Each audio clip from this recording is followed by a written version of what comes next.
To download X2Go, we will go to the official website, wiki.x2go.org, and then we will click on Download in the left panel.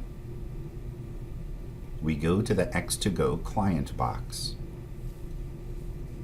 and we download the MS Win version.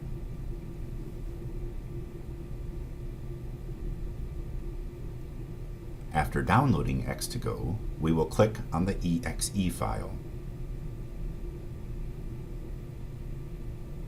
If a warning message appears, click on More Information, and then click the Run Anyway button.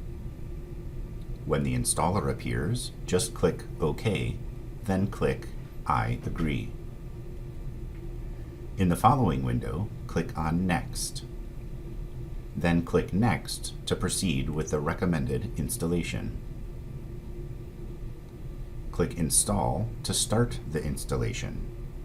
When the installation is done, click Close, then click Finish twice.